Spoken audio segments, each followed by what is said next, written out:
everyone, Jean here, focusing on the stock market this week. The current S&P 500 is experiencing a pullback after a year of rapid growth. On April 16th, it closed below its 50-day average, reflecting a decline from its recent highs in late March.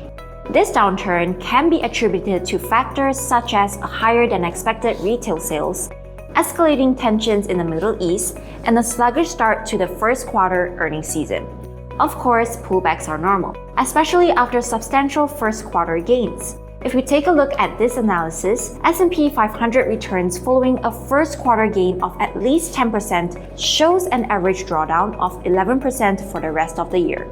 However, despite this, the total return from quarters 2 through 4 averaged 11% with positive returns in 91% of instances.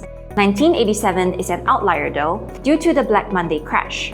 Keith Lerner, Chief Market Strategist at Truist Advisory Services, the one who also came out with this analysis, highlights several factors supporting stocks, including the economy's resilience. He stresses that a stronger economy with fewer rate cuts is preferable for earnings growth.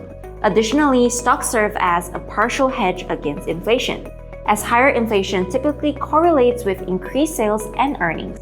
On a side note, expectations for rate cuts in June have been postponed to mid-September according to CME Group data. Recent remarks by Jerome Powell didn't lead to the expected market volatility, suggesting reduced reliance on Fed rate cuts and a focus on corporate earnings growth.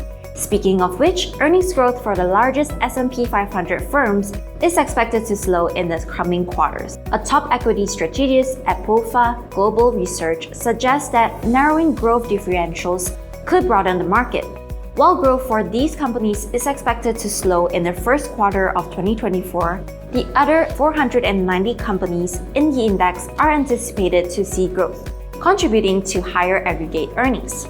Wall Street analysts project S&P 500 companies to grow earnings by about 11% in 2024, signaling a shift in market leadership. Furthermore, in 2024, the S&P 500 is outperforming the Nasdaq Composite, indicating a departure from the big tech-driven market of the previous year. Thus, while macro factors like interest rates have influenced market trends in recent years, 2024 sees earnings expectations taking a more prominent role. And lastly, the CBOE Volatility Index, the VIX Index, a key measure of implied market volatility, closed at 19.2 on Monday, marking a notable rise for the day. However, it stayed below both the long-term average of 20 and the one-year high of 21.7 seen during October's market lows. Despite these heightened concerns, the VIX level suggests that market volatility is expected to continue in the coming days, so definitely be cautious during trading.